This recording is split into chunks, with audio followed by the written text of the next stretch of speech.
ओल्या मातीला सुंदर आकार देऊन कुंभार सुबक व सुंदर मडकी बनवतो। माती ओली असते तोवरच तिला आकार देता येतो। त्याप्रमाणे बालवयातील मुलांवर बालपणातच संस्कार केले तर त्यांच्या मनावर चांगले ठसतात। हे तत्व लक्षात घेऊन कल्याणातील आर्य गुरुकुल संस्थेच्या लिटिल आर्य गुरुकुल शाळेने मुलांच्या कल्पना शक्तीला वाव देण्यासाठी मस्तिकी पाठशाला या आगळ्या कार्यशाळेचे आयोजन केले। यावेळी मुलांनी मातीच्या चिखलात मनसोक्त मस्तीची मजा लुटण्याबरोबरच मातीत खेळणे, एकमेकांवर चिखलफेक खेळ खेळणे याचा मनसोक्त आनंद तर लुटलाच, पण पारंपरिक पद्धतीने कुंभारवाड्यात वापरण्यात येणाऱ्या चाकाचा उपयोग करून ओल्या मातीचा गोळ्याला निरनिराळे आकार देऊन वस्तू बनवल्या। त्यात पणती, मडकी, झाडांच्या कुंड्या, त्यावर नक्षीकाम याचे या मुलांना अनुभवी कुंभार मंडळींनी शिक्षकांच्या सहाय्याने धडे दिले। या वस्तू बनवताना विद्यार्थ्यांनी आपल्या कल्पना शक्तीचा चांगला वापर केल्याचे संस्थेच्या संचालिका नीलम मल्लिक यांनी सांगितले। सुमारे 300 विद्यार्थ्यांनी या कार्यशाळेत भाग घेऊन पक्ष्यांना पाणी पिण्यासाठी छोट्या पराती, पक्ष्यांची घरटी, तुळशी वृंदावन, झाडांचे पार याबरोबरच मातीच्या भांड्यावर काडी, दोरा यांच्या सहाय्याने चाकाच्या मदतीने नक्षीकाम केले। विद्यार्थ्यांच्या या कल्पना शक्तीचे उपस्थित पालकांनी कौतुक केले। Bureau report, India TV news.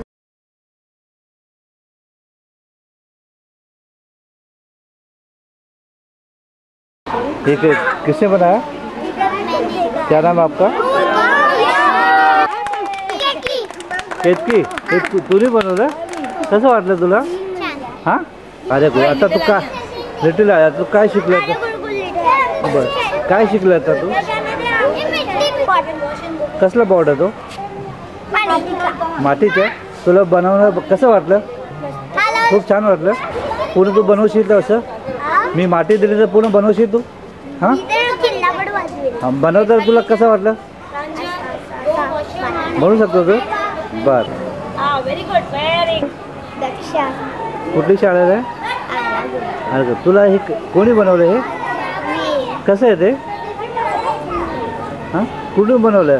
प्लॅस्टिकचे आहे तो? मग मातीचे आहे, पूर्ण तू बनवू शकते? हाँ, क्या नाम है आपका? ये आपने बनाया, किसने बनाया? यहाँ पे जाके बनाओगे? हाँ, तो किसका है ये? क्या नाम आपका? हे कुठून बनवलं? हे कोणी बनवलं? कुणी बनवलं? बनवलं कसं वाटलं तुला? छान वाटलं? छान वाटलं? औष पुराणा का? कुठली शाळा आहे? काय बनवलं हे? मातीचं बनवलं? बनवलं तुला कसं वाटलं? खूप छान वाटलं? कटोरा छान बनवलं? मातीमधून बनवलं? Headmistress. Little Aryans has conducted this Mastiki Pathshala this week, 4 days, which is there to bring out the innate talents in the students. And basically we are trying to stimulate the students with giving them the learning environment where they learn to explore, think, reasoning, questioning, and then coming to a conclusion. There is lots of opportunity given to think. So during this week we have conducted right from creating a market in the school where children were given 50 rupees and they purchased things and they decided themselves what is the priority they have to give while purchasing. And we have got an amazing result from this, children prioritizing.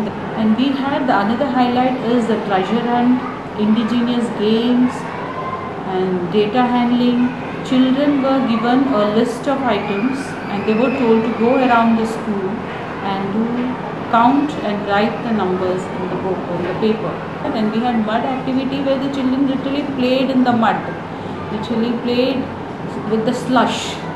Water, they poured water in the mud and they literally played with the slush and they enjoyed a lot.